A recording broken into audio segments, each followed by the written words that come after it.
welcome to the Unstuck Podcast. My name's Cameron. I'm Heather. And today I have an interesting topic.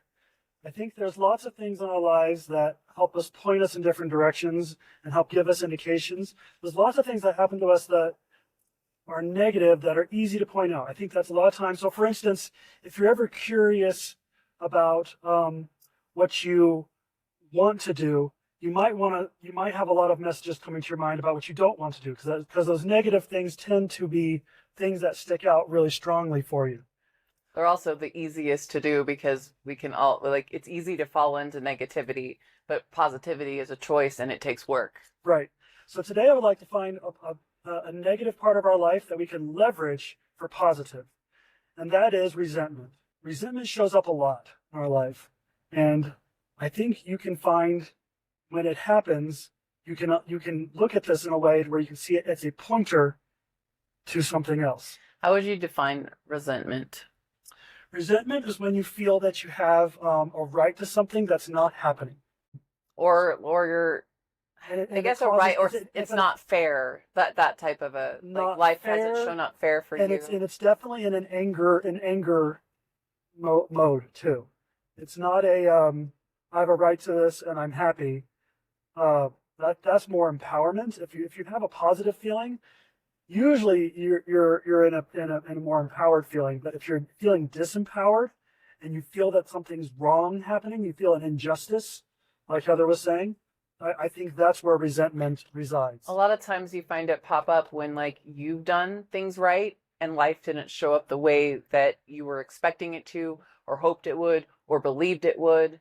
And that can show up too, in religious environments too. I actually went through a period of that, and occasionally will fall back into having those feelings again that I did all the things right, everything. I followed the commandments. I kept myself, clean and virtuous and all of these things. And I worked really hard on that. And I still ended up with a marriage that had a pornography addiction inside of it. And I didn't know about it. And for some reason, I legit thought that because I did all those things, I would be spared that. And I knew better because I watched other people go through it that didn't deserve it. But for me, it was no, I did it. I did it right. And Heather, resentment, it's important to understand that resentment is so when we talked about differentiation in our last podcast, what's nice about that kind of way of thinking and mindset is it allows you to step back. And while you're experiencing a feeling, it doesn't have to you don't have to embody it. You don't have to react to it as much. You get to think about it and you get to make a decision on it, less than I'm just simply reacting. I think the more and more conscious you can become when you're experiencing negative feelings like that, positive, it's not so bad. React. If you're happy, be happy. That's always that's never really a bad thing. I guess it could be inappropriate at times or spaces, but Sure. For the most part, when you're happy or excited, it's great to manifest it. But when you feel anger or upset, when we're unconscious about that, and we just we become our feelings and our actions have to happen because we're feeling that way, you can have some really undesirable things happen. Interactions with people can be really complicated. You can really damage relationships. And I found that the more that I am able to go, okay, I'm experiencing this feeling and observe it and try and step back from it, that my actions are still separate, but I am still feeling it and observe it, and then be deliberate with how I choose to respond.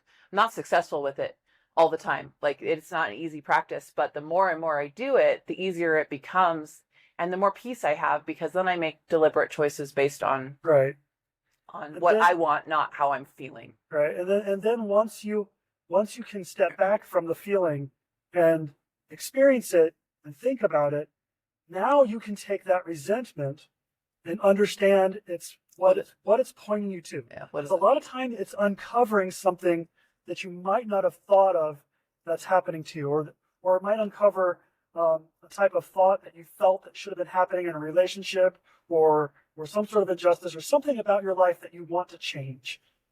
And it's an indicator. How would you describe with your experience in my porn addiction and the anger? How is that an indicator for you? I think what it showed. So I like Mel Robbins, and we've talked about Mel before on this podcast. She talks about this, and she'll talk about it in jealousy. Like jealousy is an indicator of what we want, which is another form of resentment. right? And it is a form of resentment because you're not having kind feelings. You're jealous. You're wishing you had what someone else had. Correct. It's not you're not happy for them. There's an injustice imbalance. You feel that you deserve something that somebody else doesn't. Yeah, or why can't I have it? Maybe you don't even feel like you deserve it, but why don't I deserve it? You know? Right. So I think for me, what that brought up, in that light of like, it was a relationship that we didn't have yet, that I didn't know we didn't have yet. Does that make sense? I was living in kind of a false reality, and we've talked about this on the podcast previously, where we both played into each other's stories and narratives that we needed to have to feel good. So for Cameron, he needed to be seen as virtuous and pure, in that, like, almost like sexuality was not even important to him. And so like when we'd have discussions, because it's not like we were not talking about things at all. When we'd have discussions about pornography, it was like, no, that's not even a temptation. So that's the image that he felt comfortable with the world seeing, was that I'm not even like intrigued by this. It's not even tempting.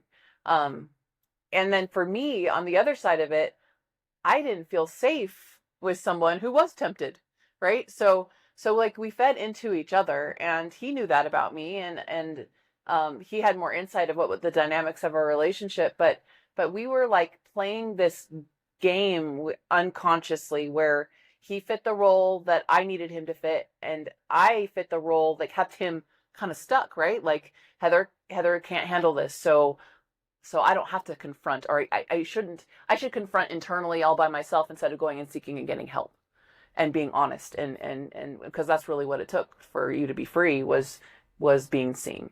So we kept ourselves in this like little bubble that didn't allow our relationship to grow and develop into a truly intimate relationship, because intimacy, we talk about intimacy so much in the frame of it means sex. Intimacy is so much more than that. It's being known, being seen, and allowing somebody not just to see what you want them to see in the good and validate the good parts of you, but love you through your mess and ugliness too, because we all have it. And so I think the jealousy or the resentment that I had in that moment was I thought we had that, but I didn't even understand what that was. And so I wanted that. And I think that's what ended up, I remember a really pivotal moment where all of a sudden, like, I had these examples of people that we knew, people that we'd heard about, not all people that we actually knew personally, where pornography actually destroyed the marriage. And I've heard that so many times now, like, as people have talked to us because they know about what we're doing, you know, like, yeah, so-and-so in my life, they had a porn addiction and they're no longer married. They couldn't get through it. And it's just, it happens all the time. And it hit me so strong one day that, like, we might not make it. People don't make it. Like, and for some people that might sound ridiculous, but it's a reality for a lot, where they just can't get through this. And I remember just like sitting there and going like, no, I don't want it to fall apart. I am going to do everything that I can to create what I want. And so now when I have like doubts and fears, and like especially if something is reminiscent of old ways, and it's like, oh, like, in a past life, this probably would be happening right now. You might be like, when I was away on trips, would be like a prime time for you to dive into the addiction, because of opportunity, because there was no accountability at home at all. And so, like, if I'm gone, like, sometimes I'm tempted to be like in old ways. But as I really think about, like, if I'm getting paranoid and upset, and like, and then I start like obsessing, and then I start accusing, like, I am actually pitting us further apart, and I'm not creating the relationship that I want and that I was jealous of when I found out. And so, you know, I've had to relearn how to think about these things. So when I have a trigger moment like that, I actually think about it now like, well, you know, actually, it would be really good if you were confronted with the desire to do that, because how on earth can you grow and change and make choices if you're never tempted, if you're never desiring that. So if he has a moment where he's feeling weak and he makes a choice to be better, like, that's excellent. That's growth. That's where we want to be. That's where I want him to be. I don't want him to be like in a bubble where he's never tempted. So the one day that he is, it's like he doesn't have the tools or the strength to get through it. So I think kind of what you're talking about, and bring it back to how resentment helped you. You by taking the understanding of what it was trying to point you to, you're then able to reframe what's Yes. happening. Yes. And I think that's kind of what you're talking about. There's a lot of reframing. So, for instance, the type of that we realize now, there's a lot of fairy tailing we do, and how we think, and really we have a so much better relationship now with all the knowledge, with the issues we've With the gone mess, through. with the ugly. It's so much better. Yeah. It is so much closer to what you wanted than it ever was before. And I think there's a lot Even of though that piece shouldn't have been part of a perfect story. Like, even though the part of porn addiction that was hidden for decades isn't part of a fairy tale story, yet we're having the results that I wanted and didn't know how to get before. right. And I just think a lot of people we tend to we're trying to shape a reality through something that we can ignore rather than just trying to face things and make it through the problems. We tend to try to mask it and say, well, it's fine because I don't see it. Yeah. The out of sight, out of mind kind of thing.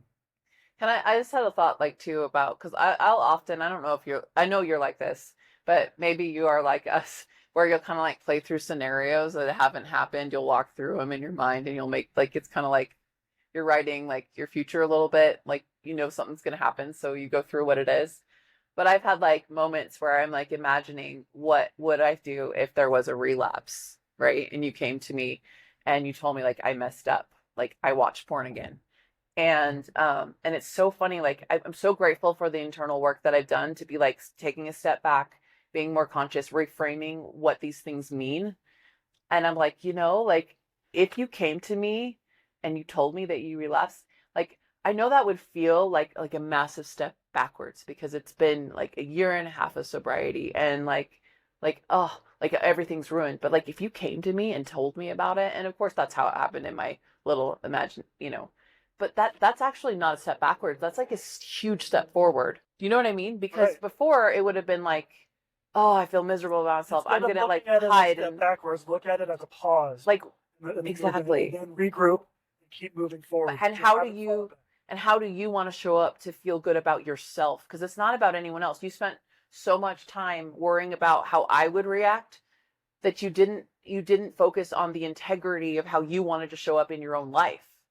And I think like that's what it is. Like, when you have these setback moments where something, you go back to old behavior. And like, gosh, for me, I have my own battles with this, because sometimes, especially like, and like, I don't know, men, just be kind to your wives. Like, hormonally, it is so hard sometimes to have your faculties around like your thoughts and how you express them. And sometimes it's overwhelming, and you just don't have, like, as a woman, you just don't have the same capacity to like walk yourself through it, calm yourself down. And I'm not giving excuses, but hormones they're a beast. So in moments where I'm feeling just overwhelmed that I can't, I've turned to bitterness, and I've had those moments, and I've had to do this for myself. It's like, okay, yeah, you acted like you acted in a way that you don't feel proud of, and in a way that you don't feel you want to be, and how you want to show up in life. But did you ruin everything? No, because you're making progress, and you are choosing out of that so much more than you used to. And so like, you just have to and own it. Like, you make it right. Apologize, do the work, like repair the damage that's done. But it does not, if the moment we allow ourselves to say like, oops, like I suck, I went back, I'm just like I was before. Well, guess what? You're going to become that all over again. Yeah. And all of the work that you've done, all of the effort you've put into it can be lost. But if you own it, and you take responsibility, and you self-confront, and you make it right, and you take accountability for your choice, and you say, nope, this is who I am now. I'm going right back to where I was. Nothing's been lost. In fact, like, you've actually taken a massive step forward. And I hate that about like relapse and how we talk about it, especially with addiction. Like, are you doing better than you were? It's Did you not make resetting changes the that are clock. so much Yeah. better than before? Then you didn't go backwards at all. You actually leapt massively forward, and congratulate yourself. Feel excitement and joy in that, and give yourself a little bit of a break. And I just like for spouses, if you find yourself in that situation, like try as hard as you can to see it through that lens and to be encouraging and loving and supportive, because like it's hard. That's hard when you regress. Like even if you understand that and you're practicing it, you have remorse over those things. So I like that, Heather, a lot. So when you feel resentment, use it as an indicator to help you understand, step outside of it. Then you get to frame it the way you want to. You get to frame it in a positive, forward moving, leveraging kind of way. What are some other ways of resentment? One thing that I was thinking of while we were talking was I think that a lot of times resentment can help you, because I think we oftentimes have a difficult time self-authoring or trying to self-define what we want. I particularly noticed this, and I think it happens a lot as a teenager. I've noticed with women it can be easy because you do so much sacrificing. It can be hard to self-define yourself and things that you want and allow yourself to be okay with that. But I think what happens is eventually resentment will show up, and I think it's important, if you find this happening in your life, stop for a second, do like we just talked about, feel the feeling, like what am I feeling right now? I don't like what's happening. I'm feeling an injustice. I feel like something I deserve, something that's not happening that I desire to happen, or there's perhaps an agreement that you've maybe a hidden agreement or an overt agreement that you feel has been broken. What is it? And then when you think about that, it also helps you decide what you want. And I feel like a lot of times we don't understand what we want. We a lot of times say what we don't want. We a lot of times say, I don't want to be poor. But we don't talk about how we want to be prosperous. And like the opposite of poor is rich, and rich always has like negative connotations, like filthy rich, dirty rich. Oh, no. Like we don't like so if you don't define it, it's like, well, you can't be that, but you don't want to be poor. So what is it that you actually want? I've recently learned that the word for sin derived from a word called martia, which means to miss the mark. It was an archery term. And what happens is when we don't define what we want, we are always aiming at nothing. And so then when what will happen is you're left up to chance that you hit something. And you'll be left to the whims of the world. You'll be left to just life will either happen. Life is always going to be happening to you. And I'm no like archery. I don't do archery, but I do know like if you're even just slightly off target, the farther away you are, the more off you get. So even just a slight, like, and that's to miss the mark, to miss that point. It's like it can be little, it can be massive, and like there is no difference. And sin really is just you're off target from going back to God. Right. And so what I love about like resentment and how we can take this negative emotion, there's a lot of times where we just haven't defined something clearly. Give yourself, so for instance, I'm a big proponent of you should sit down, think of all the things that just come to your mind for what you want, and do not judge them. They could be the most vain, stupid things, not even possible. And write them down. Or they're wrong, right? You've Or they labeled could be them as completely wrong, wrong. and like That's fine. that's not appropriate. I shouldn't want that. Do it. Just do it. Here's why. I also think it doesn't mean you have to get those things, but you should understand what you're trying to aim at, because what you don't understand is you are definitely aiming at those things, whether or not you understand it or not. Resentment comes up because you are subconsciously aiming at those things, whether you think And you then are judging yourself for it, or yeah. Right. And I think so. too, You might as well get conscious about it, because then once you're conscious about it, say you're like, oh, I want this mansion. Well, if you really put that down there, just say, okay, that's what I want. Is it really the thing that you need to get or want to get? well, no, I think You get to refine it once you can define it. well, and you can put it through the filter of your morals and your values and what you're consciously trying to create. Because like the natural man's going to want all kinds of things, and that's why I say it doesn't it doesn't have to mean you go and get exactly that. But once you understand what you want, you can put it through the filter of who you're choosing to be. And, if you're a person who believes in God and believes God's involved in your life, like you can put it through the filter of prayer and God saying, help me understand why I want this and what is it about it that I want, so that I can fit this righteously and good, in a good way into my life, so that I can feel fulfilled. Because if you just kind of stomp it down and you don't deal with it, it never goes away. It's still there, and it's going to manifest itself in It will. in like weird ways. And really what you're doing, if you think about the analogy of like weeding a garden, it's like if you're just cutting off the tops because you don't want to see them, it's like, I don't like that, but I'm going to like just cut off the tops of these weeds. Like they're going to grow back like 2 seconds later. If you pull out the root and say, okay, this is here, what is it?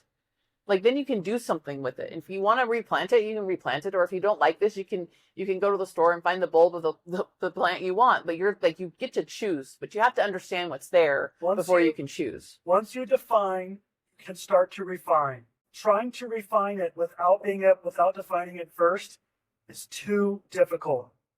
What did you say? Once you what? Once you define, you can refine.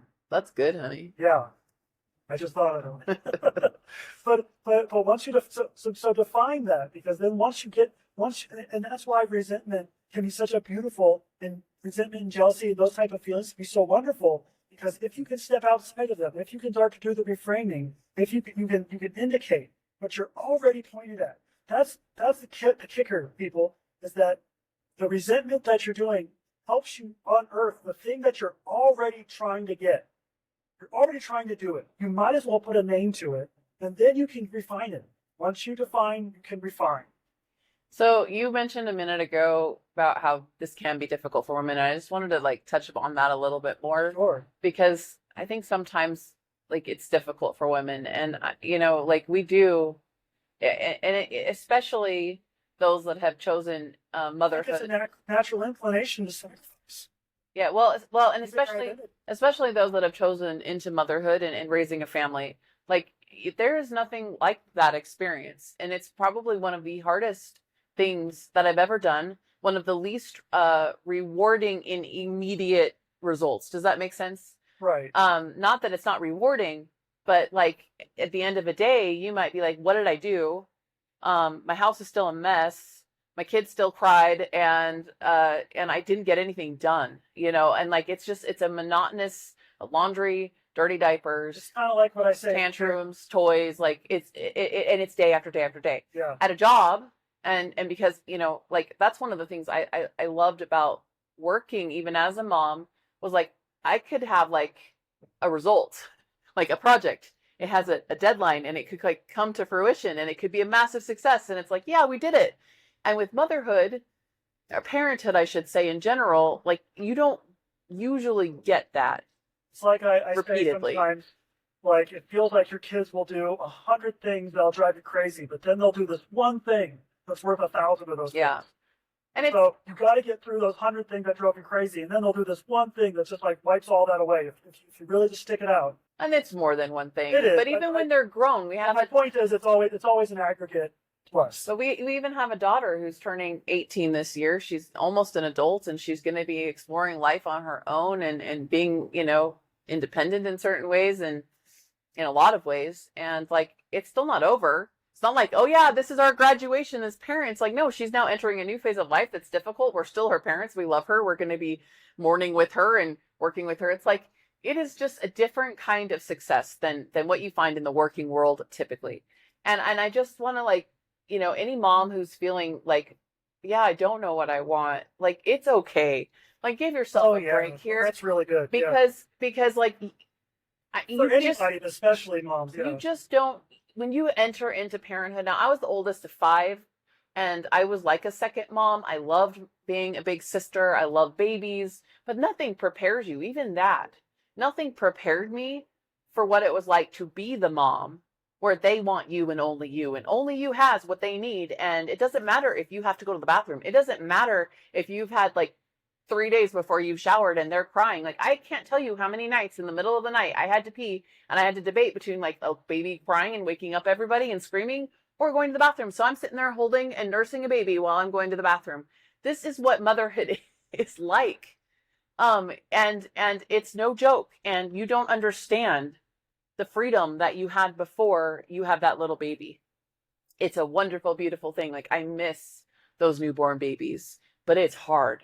And so by nature, because these little people, they need you. Like, for my job, I work for a nonprofit. We were in Guatemala earlier this year, and some of the little, a lot of the kids have been severely abused. Most of them, like 90 something percent of these kids have been severely abused. But there's this one little girl there who hadn't been held, and like she was severely neglected and abused. And when you picked her up, like she just couldn't hold herself upright.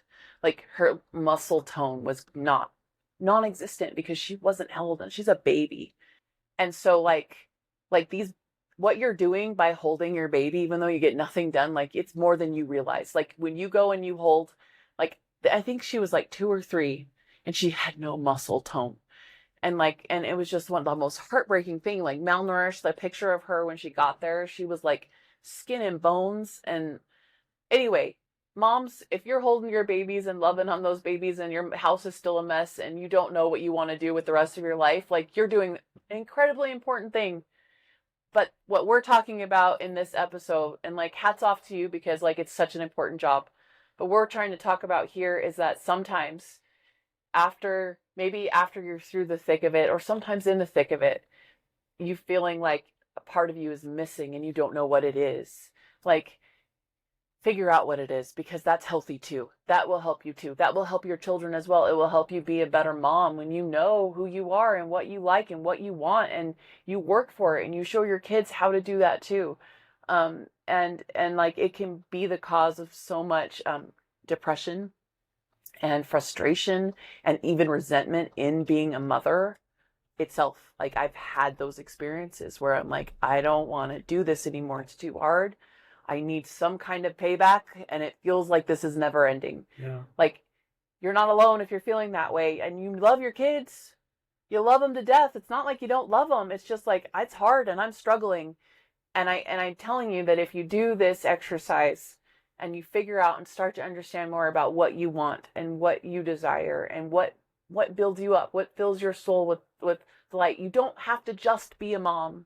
You get to have like a lot of things that you are, and that knowing that and exercising that and developing those things helps your children. Yeah. Thank you, Heather. Like I really think that you hit on an important piece there that we hadn't quite got to yet until you talked about that, is that there's please do not beat yourself up for having resentment. I do think it's important to recognize it so that you don't, I think you'll act in a way that's against your integrity, against how you want to be, if you just simply react to it. So I do think it's really good to analyze it, step outside of it, but having resentment, having those difficulties of trying to figure out what you want, it's totally okay. Not only is it okay, it's really most people. It's an indicator. Right. Just reframe it. You get to look at it differently. It is information. I am feeling this. What does this mean? I'm not getting something that I actually want. So what does it mean? What do I want? How can I get that? How can I help? How can I and when we're in like these family dynamics, like if you have a spouse and a partner, they get to be your teammate and helping you figure it out. I encourage you to do that. What's important? What's important to each other? Help each other get that. Be your partner's biggest advocate for the things that they desire and want. It's not easy to do, and we're certainly not perfect at it. No. But when we can do that and we can help them, then they'll want to do it back. Like it feeds off each other, and it's a really like powerful and positive way to live inside of a relationship. Like I think sometimes marriage, we enter in it because it's like, oh, it's a status. This person loves me. I get to feel validated and important and good. And then like, honeymoon phase wears off, and it's like, oh, like you're irritating in this way, and you don't do things and you don't like this about me, and I don't like that you don't like this about me. And we start forgetting that this is our like best friend.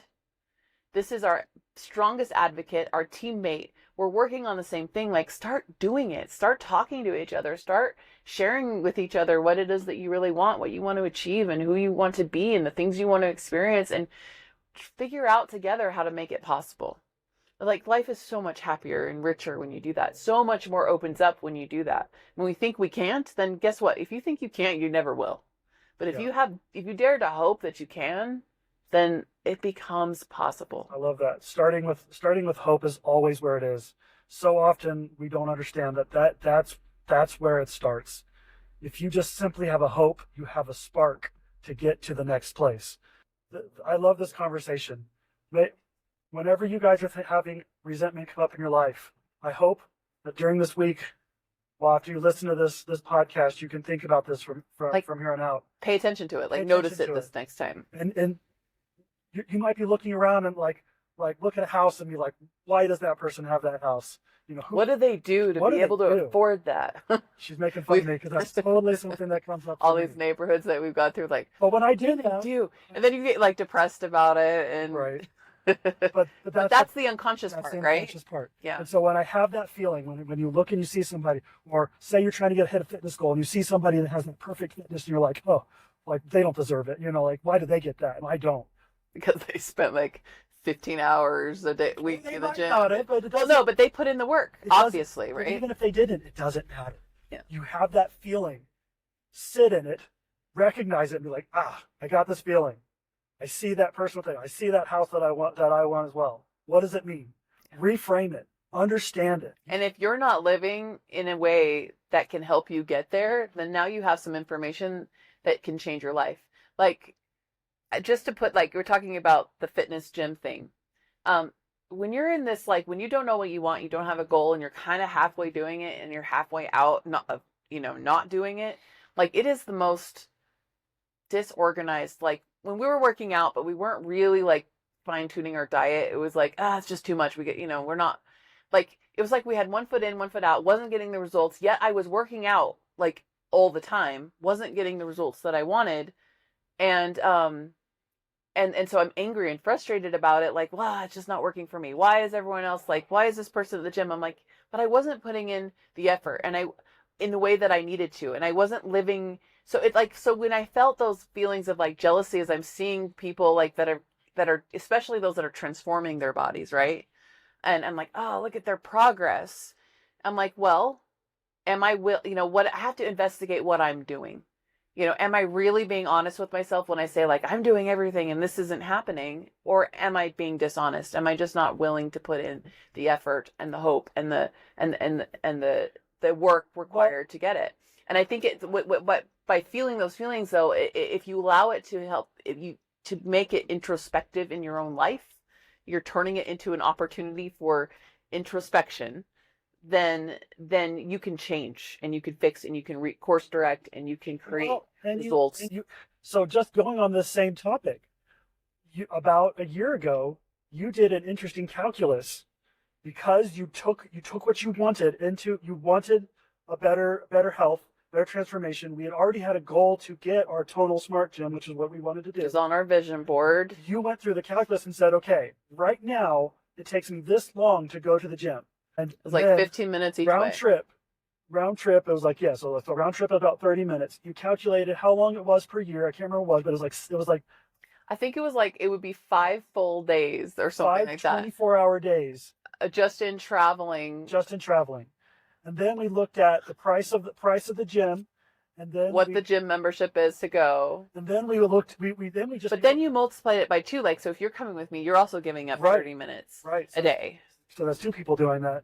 And then we also looked at, okay, how much does the tonal gym cost? Well, it was too much for us to buy outright. But it wasn't too much to buy, but it was like, it would be a invest, like, wasn't something we wanted to do right away. Right. Like, or it was something like, if we bought it outright, like this would offset other goals. Right. But then we looked into the fact that they had a way to 0% finance it, and it was honestly almost too generous. I remember there wasn't even late fees or anything like that. It was something weird. Then we looked at the fact that the one gym would also give everybody else in our family basically a gym pass. Once we did all the calculus, everything fell together. It made more sense to do that than to keep doing the old way. And what happened was something that was already a goal came to fruition, came into existence because we took the desire, the thing that we defined, and put it into practice and figured it out and saw if it was even feasible. And when we did it, sure enough, it was feasible. And so I think there's so much more of that we're leaving on the table that we don't recognize.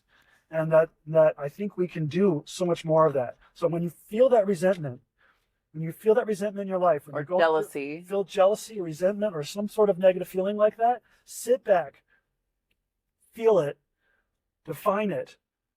Now, reframe how it's happening in your life or what it's doing for you, and then also take that moment to define what you want. And then when you define what you want, you can then start working towards getting it in a purposeful way. So instead of just hoping someday that you trip into the thing that you want, you will actually come into it in a much more powerful and empowering kind of way. Yeah. So tell us about your experiences. Comment below, or send us a message. Is a link still for like private message or like the form? There's a form in the description that allows you to ask a question, send a comment. Like, let us know how it's going. Sometimes these things feel really personal to put out there for the public, but we love hearing your stories and appreciate you for tuning in. So don't forget to like and subscribe, and we will see you next time. Have a great day, everybody. Bye.